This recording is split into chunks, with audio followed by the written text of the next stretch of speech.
Okay. Was that all of it then, Jeff? I'm not used to it being That's cut. it. Oh, all right. All right. Well, anyway, folks, this is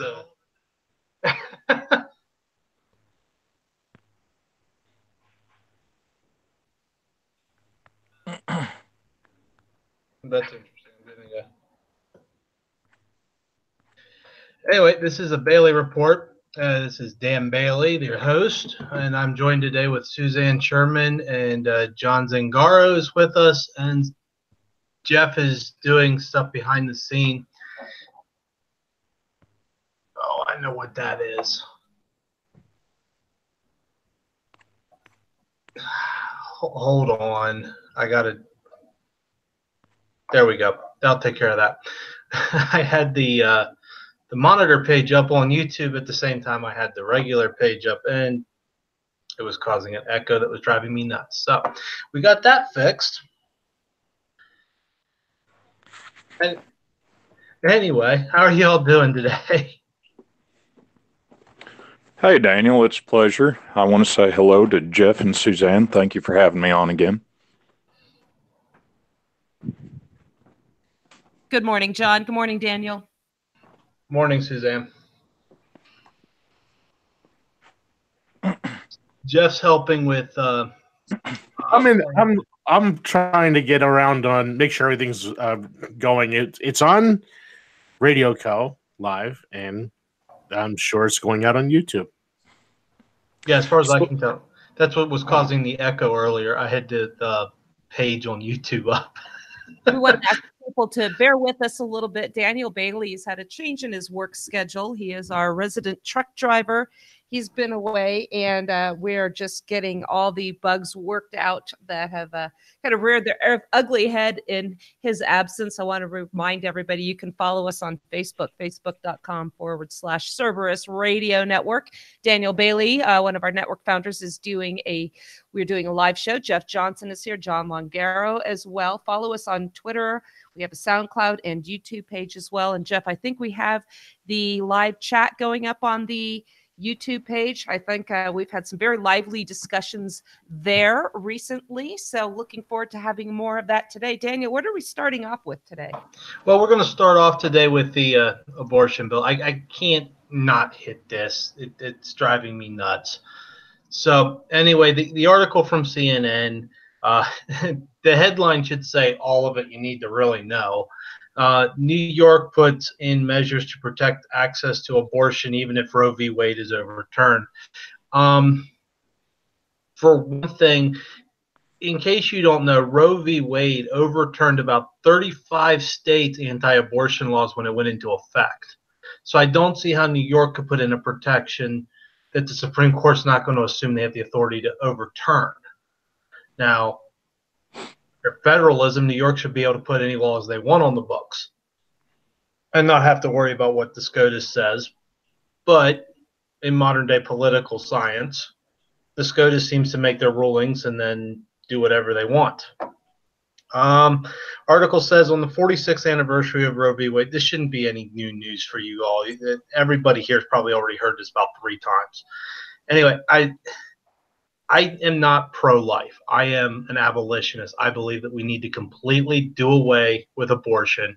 Contra dicta, no objection, gone, period. It is worse than slavery as far as blights on a country go. We need to do away with it, and we need to just forget about it. Are you suggesting that murdering an innocent child should not be legal? Yeah, that's exactly what I'm saying. Murdering an innocent child should not be legal. Okay. Well, I would like to go ahead and suggest a balance out there as well. We do have other states that are looking to position themselves on the complete opposite of what New York is doing. And such as Ohio, where John Kasich, so-called pro-life governor, turned down a pro-life bill the new governor is now passing. And we have many other states that are looking to even ban abortion, such as Oklahoma. So while we're focusing on New York and their blind ego to access government-paid baby murder, we should also give an applaud to those who are doing the right thing out there. Right, and that's what we were going to hit up next. New York passed that law that allowed them to murder babies up until 1 minute before they're delivered. So apparently you can abort it 1 minute before it's delivered, but if you deliver it in a porta potty and it drowns to death, that's murder. I don't understand how they can make the difference in that. But Iowa did just pass a heartbeat bill, and I believe I was told that Idaho has done the same thing. So that severely limits the ability to get an abortion. I don't think it goes far enough in my book. I think it should just be done away with, period. If I may, I'd like to play devil's advocate here. I have actually had this discussion a multitude of times online and in person with people. And one of the things that I've found, I don't know if it's a new line of reasoning for people. I find it to be a mental and emotional disorder, but great number of people out there that I'm finding that believe it's okay because they find this infant, this innocent child that is looking for protection. They find it to be a parasite is their method of reasoning. So how do we combat that sort of, like I call it, a mental disability, emotional disability? How do we reason with people with that sort of defect? You know, John, I even recall the argument by libertarian economist Murray Rothbard saying, using the principle of eviction, comparing an abortion to evicting somebody from your property that has no right to be there should you decide. And when you serve an eviction notice, you have to go to court. You have to give the people in their due process. We don't have the same thing for the baby. Let's even get over the hurdle that we want to compare the two. Okay, let's say you have a right to evict this parasite from your uterus. Well, if you're going to use that analogy, how about going to get an eviction notice and going through the hearings that you have to have for evictions? The babies aren't even afforded that right. Well, assuming that it would be an eviction, that would allow for the assumption that the baby has another way to find a place to live. I mean, exactly. there's no comfort for that child to have upon its own ability to find another place to live. Yeah, but you also have to look at it this way too with the eviction process. Because if you do the eviction process, there's already laws in the book that say you can't evict a pregnant mother. You can't evict somebody that's disabled until they find another place to go. So if you're going to say it's an eviction deal, how are you going to say that the baby is, or the infant is not either disabled because it cannot live outside the womb, or that it's not covered under the pregnancy mom clauses where you can't evict a pregnant mom from a dwelling? Now, again, I understand this eviction. Yes, we can argue this, and that's wonderful. I think that we could actually come up with a viable lawsuit to fight this on these terms. But how do we combat the mentality of the people out there? And these aren't uneducated people. These are well-educated people. They can sit there and use these huge, $8 words and write a 14-page thesis on it. They can sit there and, I mean, they're very educated, but they don't seem to grasp the notion that that is, in fact, life. Like Reagan said, isn't it convenient that everyone who's pro-abortion has already been born? Now, when they suggest that the infant, not fetus, the infant is a parasite. How do we combat that sort of mentality, that sort of thinking? What do we do about that?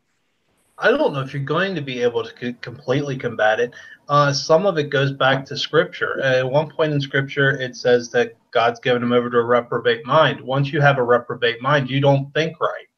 You think you're thinking right, but you're not. You've gone completely loopy. Is that a technical term? What was that? Is that a technical term, loopy? Yeah. That's a truck driver term for nuts.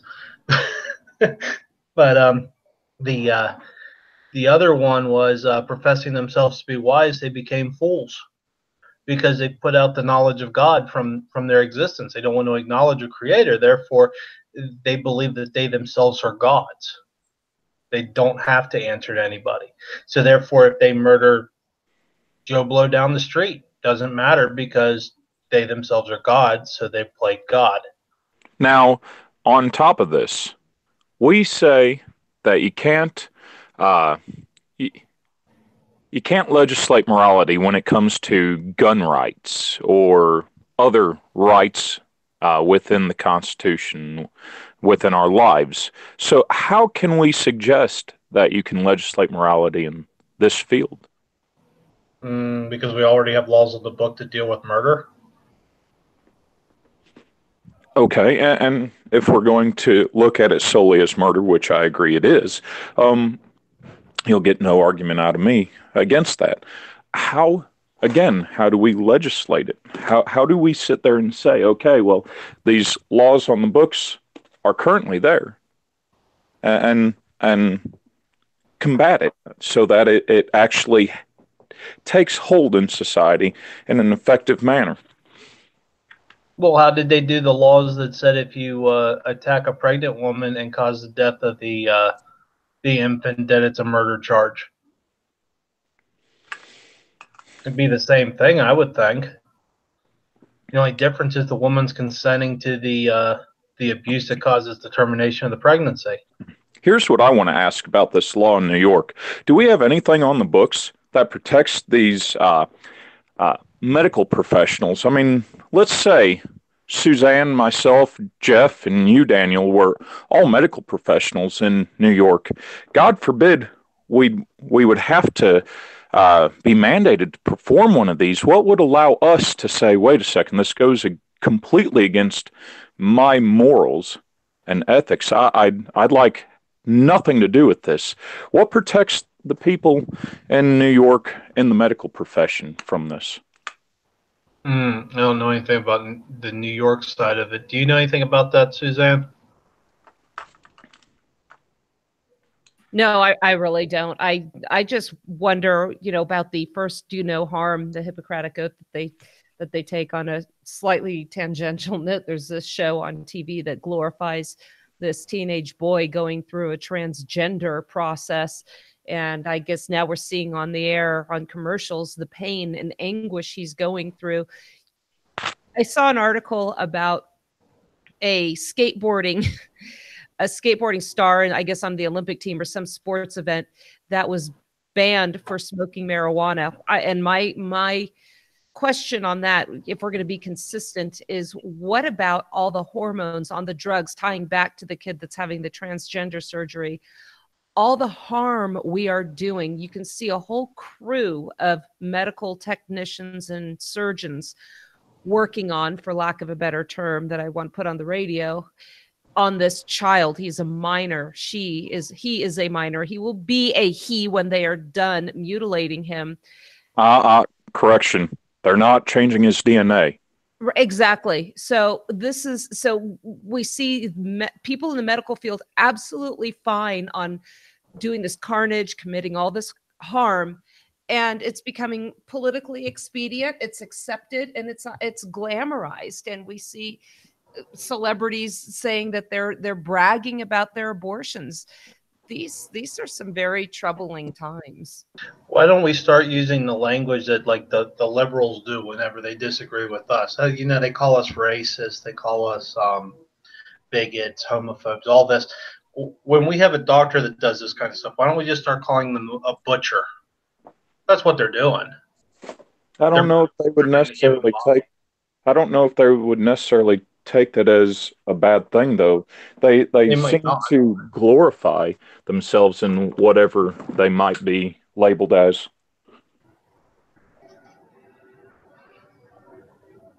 I don't know. There's no easy fix for it, but we got to figure out something that we can do that just ends it. It's got to be ended. Well, I think first of all we need to take it. The first step is we keep calling these people liberals and progressives. First of all, they're not liberal. Suzanne and Jeff and myself and Daniel, we would all be considered liberals, true liberals, people who are willing to think outside the box, listen to arguments that go against our own beliefs, and have that discussion and protect the rights of those that we disagree with to vocalize their opinions. However, the people who call themselves liberals don't do those things, nor do they believe in it. And as far as progressive, well, they move in a very regressive manner as far as what they try to persuade the populace in believing, doing, and thinking.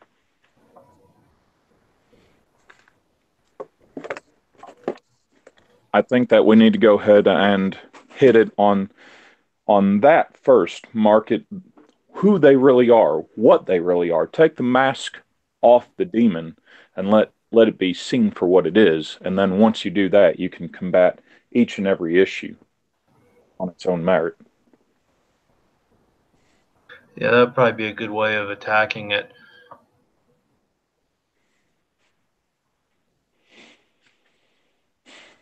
Sounds like the the easy way to do it, though.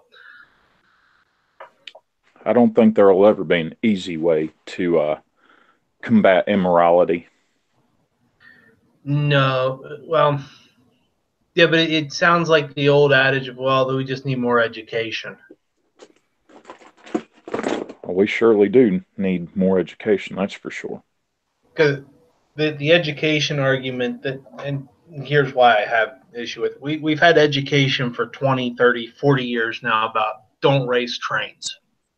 Yet every year you find out people raced the train and lost.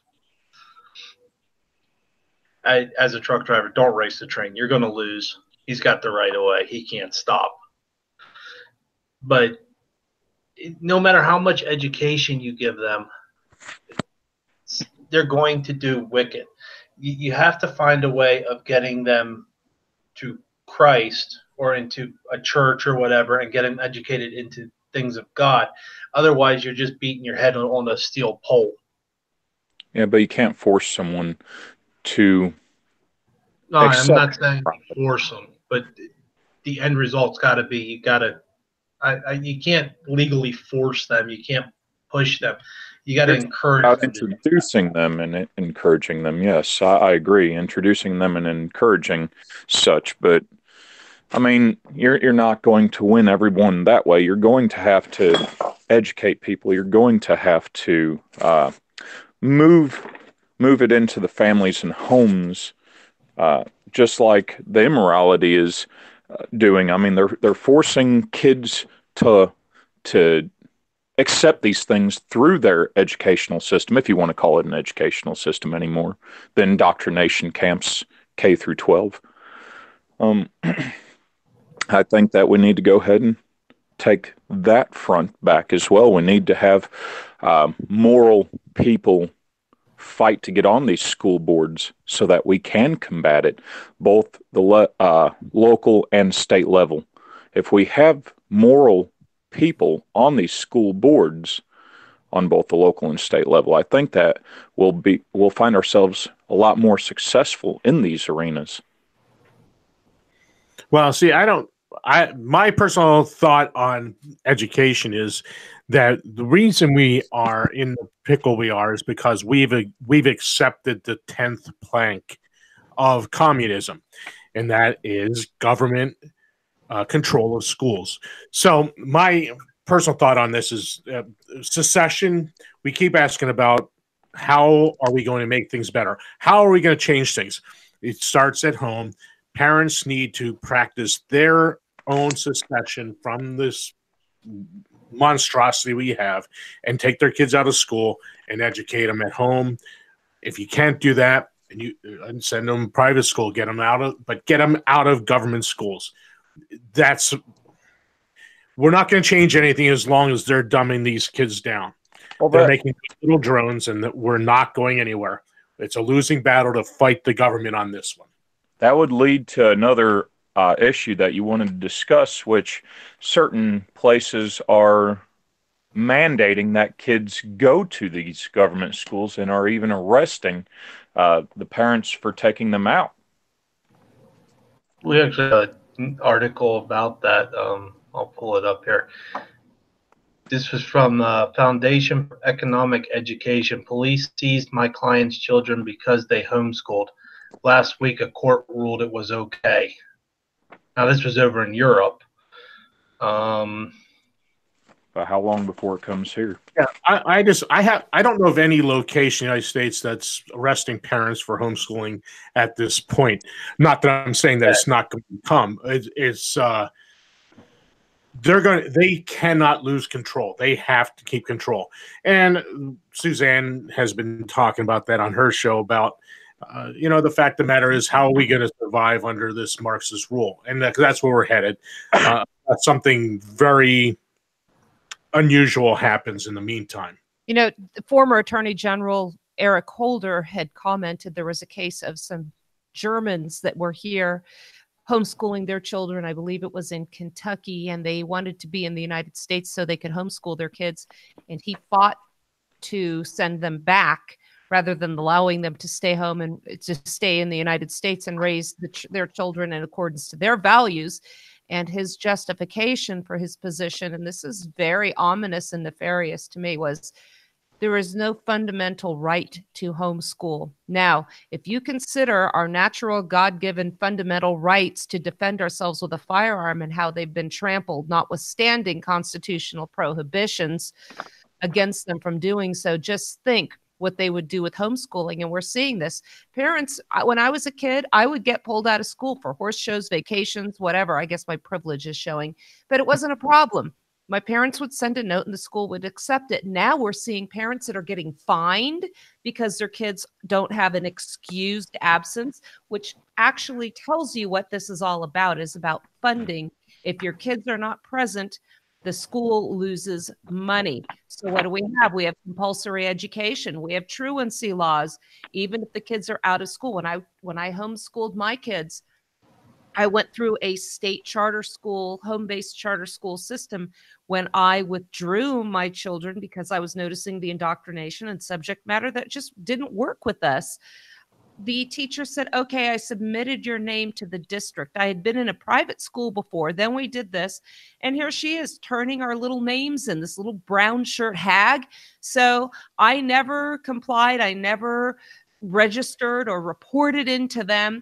And I skated by under the radar and did the same thing when I moved to Utah. You're supposed to report and be accountable to your local school district. My youngest one is 18. I can be open about it now. But before, I had to keep that quiet because I was legitimately in anticipation. I won't say fear. Nothing scares me of reprisal from them. My neighbor up the road years ago, a judge compelled her to put her kids in school because they were living in the country. And he said, they're just living up there in the mountains with you and goats. Well, what's wrong with that? What's wrong with living and growing up and being educated by your parents in a rural style environment? Nothing. If I may, real quick, while you were only two things that scare me: Suzanne and Greg. After that, everything's good. If I may, real quick, my children are actually homeschooled through a charter school online, and I'm going to read something. Second notice of unlawful unexcused absence. We received this in mail. I'll just read a portion of it. If your child remains truant or continues to not engage in the educational program at, and I won't mention the name, we will notify your district of residents and support them in their efforts to engage in truancy proceedings. Possible sentences for parents found to be in violation of the compulsory attendance law are: 1, paying a fine up to $300 for each offense and court costs, or completing a parenting education program and in cases where the party convicted fails to pay the fine or complete the parenting ed program, subsequent sentencing to the county jail for no more than 5 days, completing in lieu of or in addition to the previous penalties, community service within the school district for a period of no more than 6 months. Now, later, after we contacted the school after receiving this, they admitted that it was a fault on their programming for not being able to show that our children had actually been online the appropriate amount of time. For some reason, the system wasn't keeping up, and we're receiving these notices for potential penalties that could cost my wife and I quite a bit, not just in money, but potentially in jail time and community service. Well, and look at the draconian nature of the fines, $300 per day of said violation. This is what they do. They take our tax dollars and use them to threaten us. Yeah, and it doesn't matter if the facts are actually on their side. Like I said, they could have went ahead and taken us to court, hit us with all these penalties, and then realized, oh, they were at fault. But then what? I mean, my wife and I had been out of that money. We'd had to take off work in order to go to court hearings, be in jail, lose our jobs potentially, and then all the time in community service would have already been spent. Now I have no issue with, doing something to help your community, but being forced by government to do so against your will is kind of a little absurd when, in fact, it is their system that was at fault. This is why I don't use the charter systems. I pull out homeschool my kids, and all we're required to do is turn them in, or turn a portfolio in that they did their days. Here's a sample of their work. The evaluator talks to them for a few minutes, signs off that we fulfilled our obligation under state law, and that's it. That's all we have to do. We don't have any issues with the school districts, but like I said, we have our own curriculum and we go through all the process of getting that done. We just don't do the charter systems anymore. Yeah. Well, you say you don't have any issues with them, and you should throw in the word yet. I mean, you may not, but I've known many of families that have had issues where they are challenged by their local school boards on the curriculum, and some of them were challenged because they were suggestively doing too much religious training was their cause for challenge. And I mean, I don't understand. We need to get rid of this Department of Education. Well, but here's the other interesting thing. Under Pennsylvania state law, the superintendent and the school board don't even know what you're teaching the kid. The evaluator sends a letter off, and that's it. The portfolio stays with the evaluator, not with the school district. All the school district gets is a letter that says, yes, my kid was taught math, English, science, history, spelling, or whatever the required courses were. I, the evaluator, find that the parents have complied with law such and such. Here you go. There's your letter. They're in compliance. So if they're having a problem, it's not with the superintendent of the school board. It's with the evaluator. Well, again, I think that we really need to push countrywide effort to get rid of the Department of Education completely, just gone. I agree. Because prior to the 1970s, where the federal government took it upon itself to grant itself permission to run our educational system, we were one of the greatest countries as far as the education provided. And if I may take a moment, the first book within our educational system back when our country was still new, is no longer allowed in most educational buildings because it's considered extreme. And yes, I'm talking about the Bible. Do you remember? Well, no, I'm too young to do this, but the whole Department of Education is sort of like the Federal Reserve. Oh, the Department of Education, we're going to make it. It's going to make everything uniform across all 50 states so that we can compete with math and science against Japan and China and Russia and all of them. And all they've done is dumb us down since they took over. Proof, all it's done. Yeah, education's gotten worse. They make the Federal Reserve so we don't have any more, bubbles and collapses and corrections and all this. And what happens? Less than 20 years later, we have the Great Depression. When is America as a whole going to wake up and realize government isn't the solution? Government is the problem.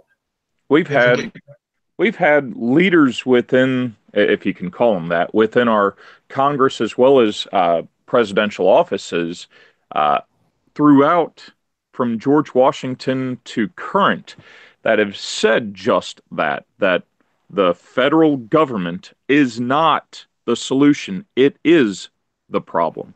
And even with the people within those offices saying as such, and many people vocalizing this with proof, we still find that the citizens just sit back and watch their sports and drink their beer and say, oh, well, I don't vote because, I can't change it, or whatever their excuse is. But basically, the reasoning is they're just ignorant and lazy, and they're choosing to fail their own country and their own families and loved ones.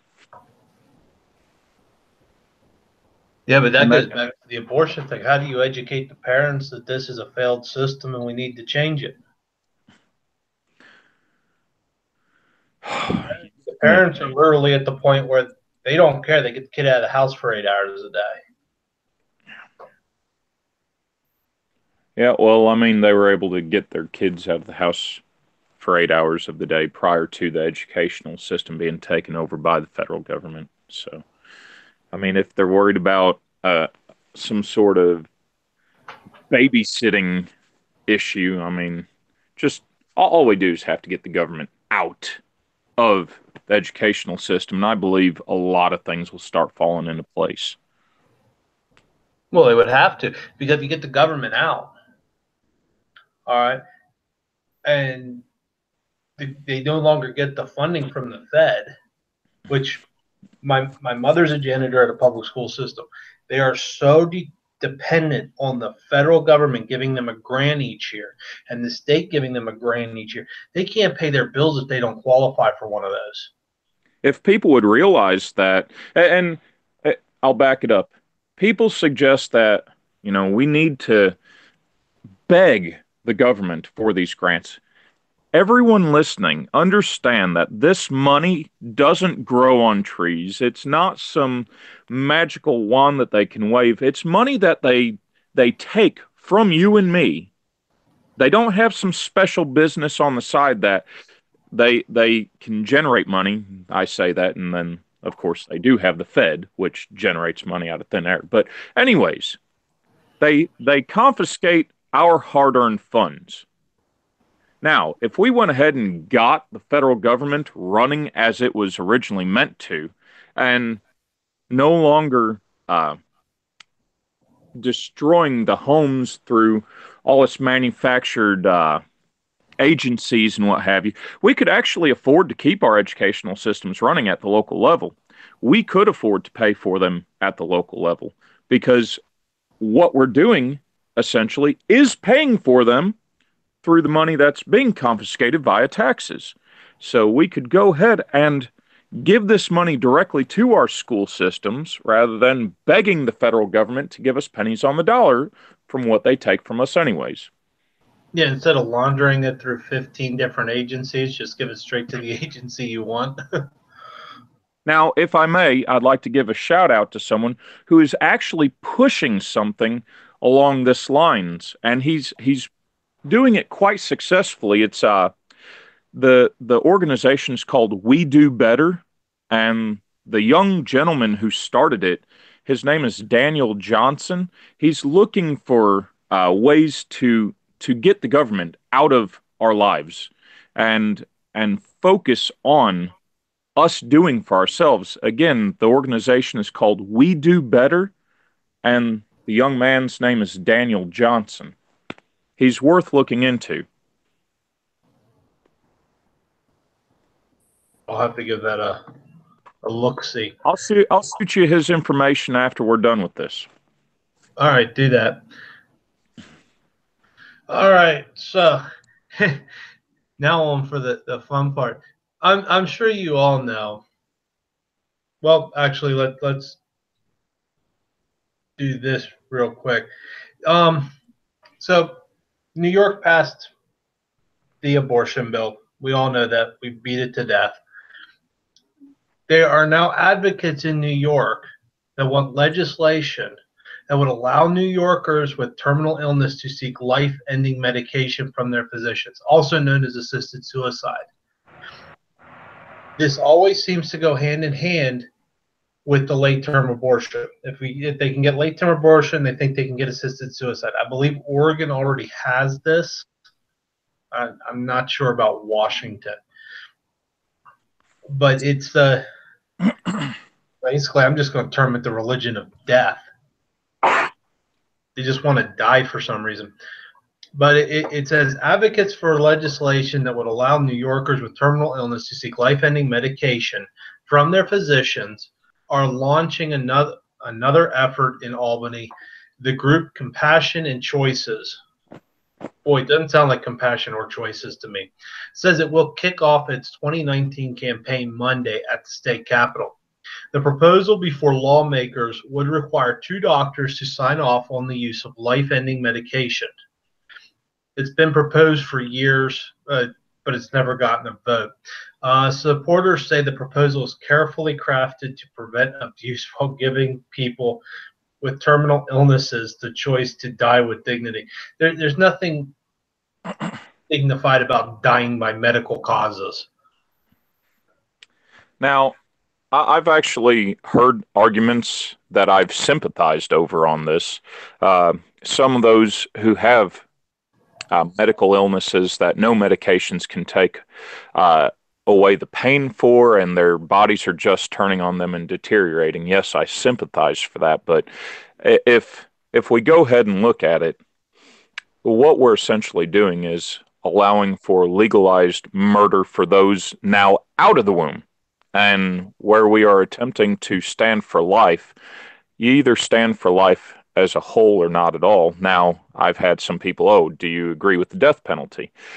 To an extent, I have to say I do and I don't. I can't say that I agree with the premise that the government can just kill whoever because, they feel they have enough justifiable evidence. But at the same time, if you have some pedophile going around destroying little kids, I don't agree with putting them up in a government Hotel 6 either.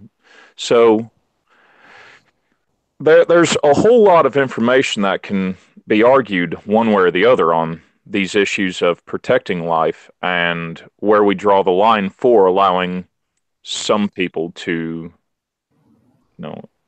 I don't know. Where do we go ahead and take this discussion and where do we draw the lines? Well, I believe you got to go back to a biblical standard on all this. At least if you do that, your position never changes. Okay, but then we would have some people that suggest, well, in the Old Testament, it was eye for an eye, tooth for a tooth. We had Abraham all the way up to right before Christ being born. I mean, Moses came through and Joshua and everyone's taking out the Canaanites and all these people were being slaughtered. But then Christ did say, love thyself, love the Lord your God with all your heart, all your mind, and all your soul. Love thy neighbor and love thy enemy as thyself. But still within the New Testament, it does say take up your sword. If you don't have a sword, sell everything you have and get yourself one. So, I mean, again, there is a balance. There is a biblical balance there. But where do we find that balance? Right. And you also have the scripture where Christ said that he hadn't come to destroy the law, but to fulfill the law. But when in doubt, I always go back to what scripture says. If God's the same yesterday, today, and forever, as scripture says, then God's opinions haven't changed since creation. If it's wrong, if it was wrong then, it's wrong now.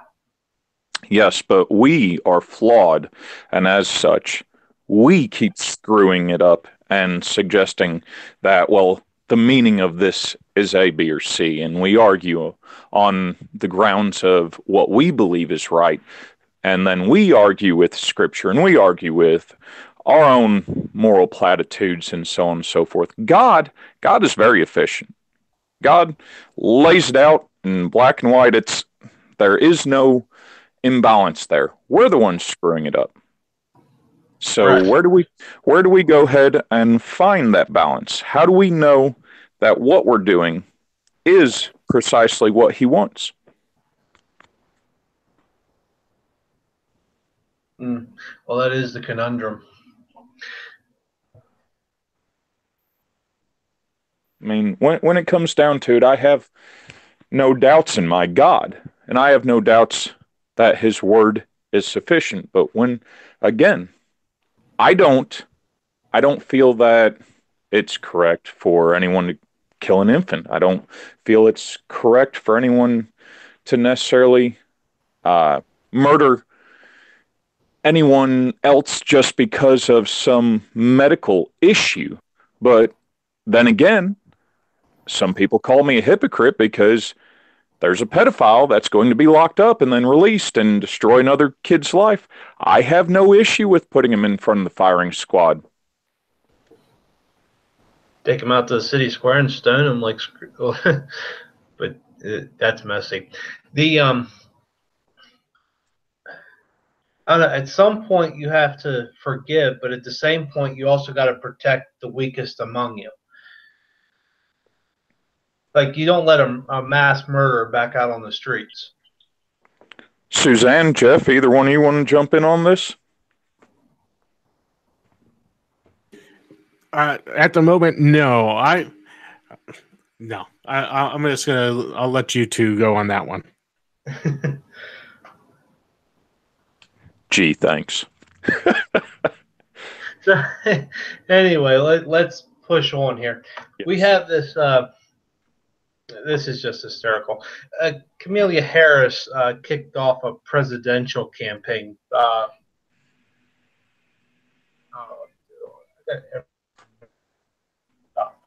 Stop playing. Anyway, she kicked off a presidential campaign. I guess she went on this tirade about bashing Trump and wanting, that absolutely everything on the planet, wanted Medicare for all and universal education and 70% tax. Do what? 70% tax. Yeah. It was, like I said, it was a complete joke. There's no way any of this gets through. But she's following the same path that Obama took with just a couple little deviations. So it bears paying attention to, but I wouldn't suggest that none of it gets through. We did at one time pay 70% tax. So it would. Wasn't that with heavy loopholes and everything, that the actual percentage that people were paying after the loopholes was closer to 30? I don't believe so, no. I'm not a tax specialist. I could get you in touch with Bob McNeil, who would be able to give you all the ins and outs of that. He's been dealing with tax specialties for the vast majority of his career. He's now in his 70s and retired, but and he's been fighting the IRS now for over a decade. So he's definitely the person to look to for questions on that. But I mean, I can't advise all the particulars there.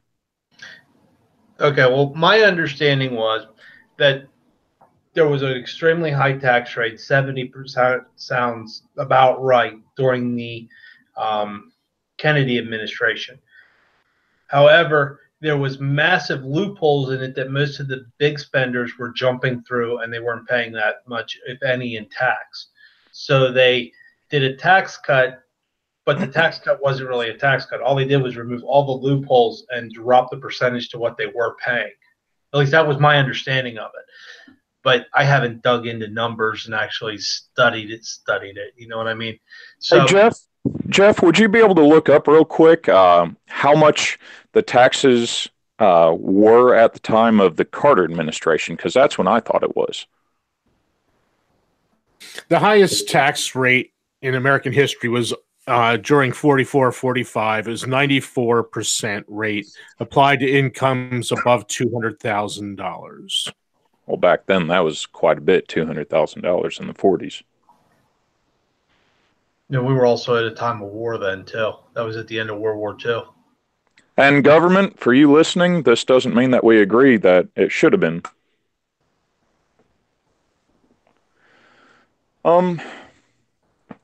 No, back to she's looking to run in the presidential race. I honestly, I'd like to see a few others in the Democrat regime run against Trump, only for the simple fact that I think he'll obliterate him, and I love the little sound bites that come of them arguing and what have you. But what scares me is we have this, whatever her name is, Ocasio-Cortez or what have you. We have people like that are actually winning elections, and I'm surprised that they can get out of bed and dress themselves, much less should they be in a position like this. So, I mean, do they have a chance of winning that election? Of course they have a chance, and that should scare the hell out of all of us. You know, everybody's got a chance in an election. The elections, for all practical purposes, has been divulged down into a popularity contest. Yeah, especially with all these states that are trying to do away with the Electoral College. And it's like with the Ortez girl. She's young. She's a good-looking woman. Yes. It's highly likely she got a lot of votes just because she looked good. Versus, she's not my cup of tea, Daniel. I got it, but not really mine either. But I'm just saying that's what the world looks at that stuff.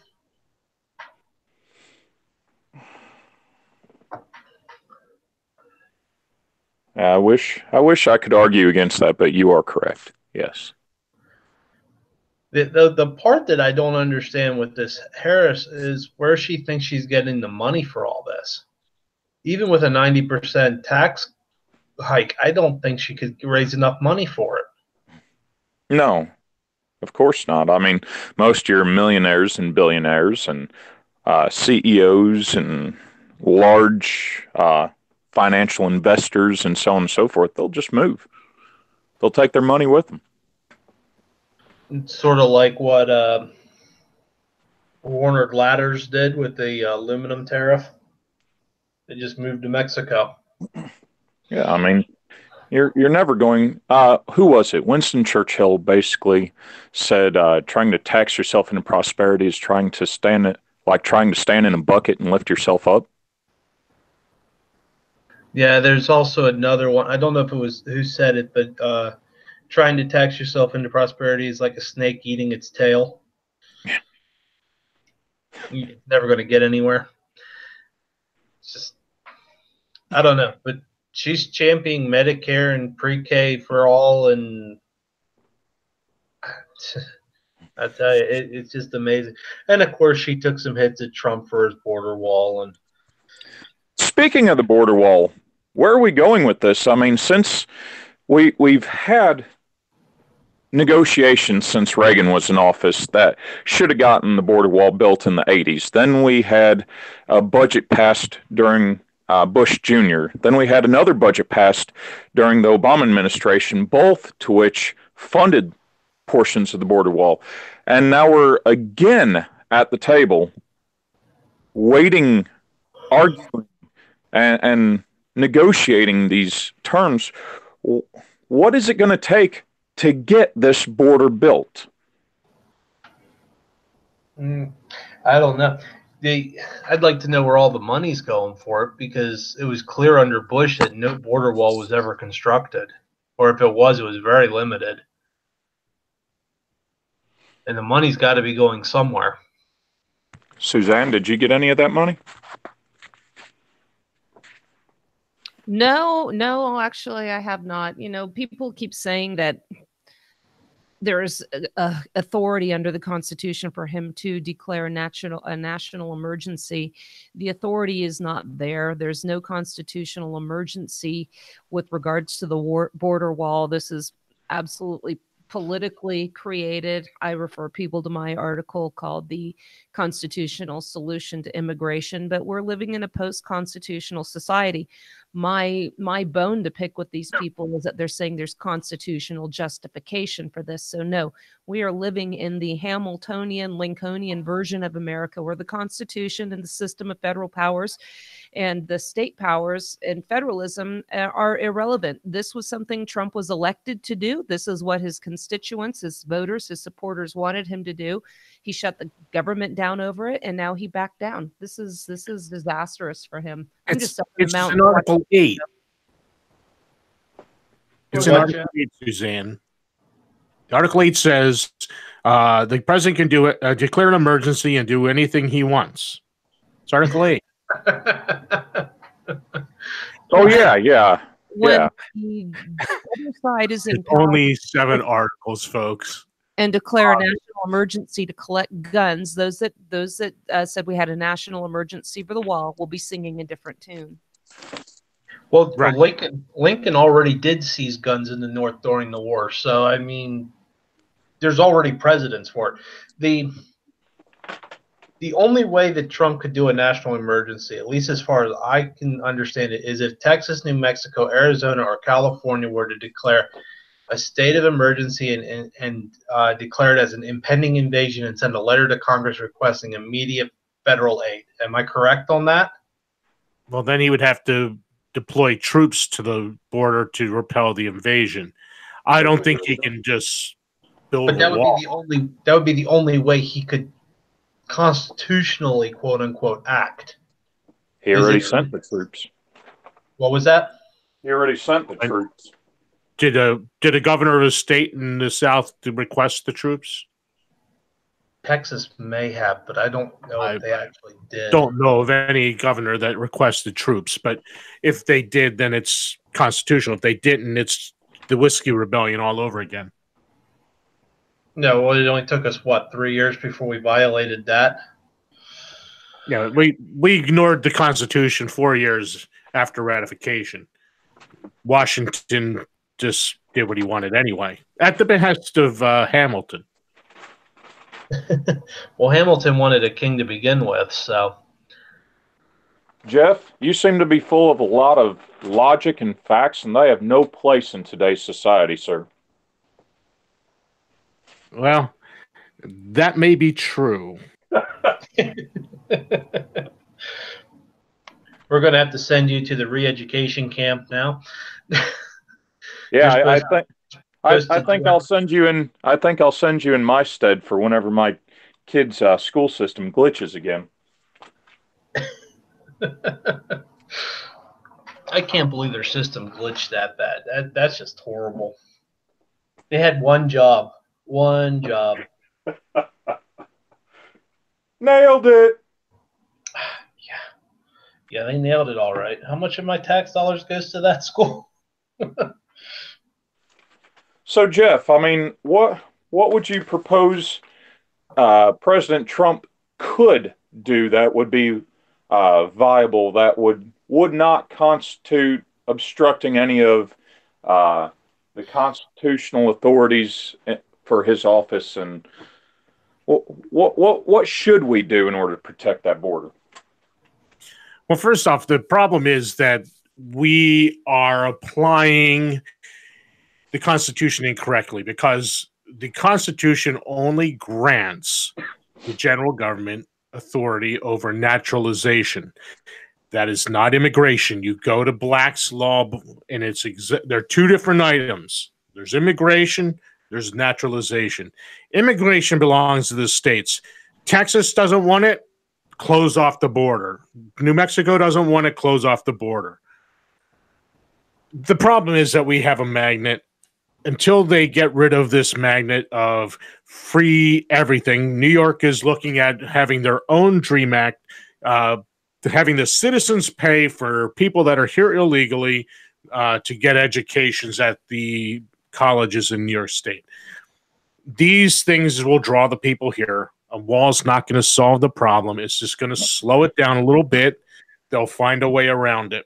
Until we do something about the draw of the freebies at the expense of the citizens, it's not going to change. As for what he can do, there's nothing he really can do. He could apply the unconstitutional laws and enforce them that we have on the books at present. That's all he can do, because he has to execute the laws as Congress passes them.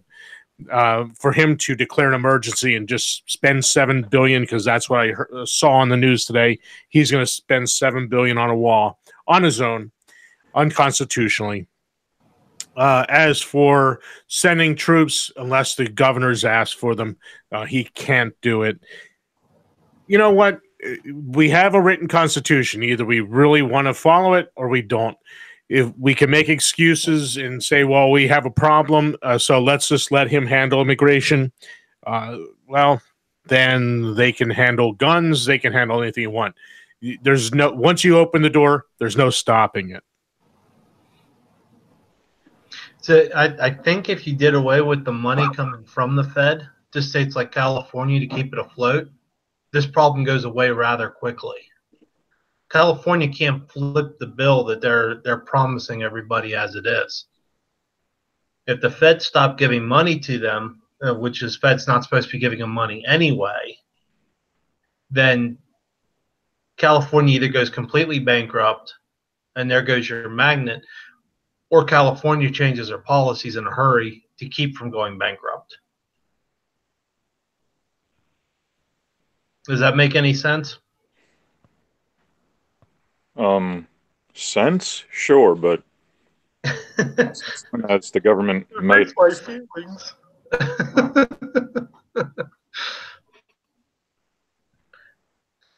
Money keeps getting laundered through the Fed. The Fed was never supposed to send any money back to the states. They were supposed to get a minimal amount of money from the general government. That was it.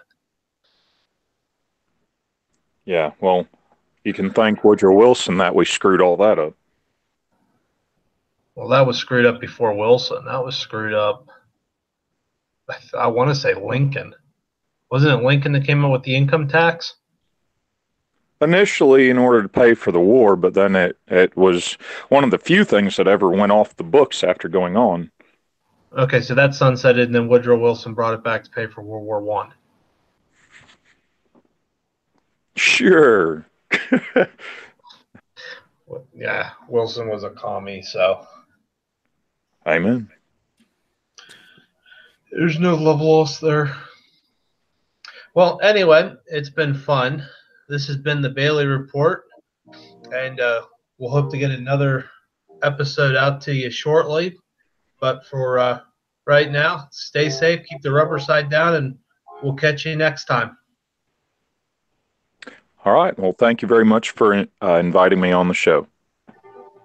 You're welcome.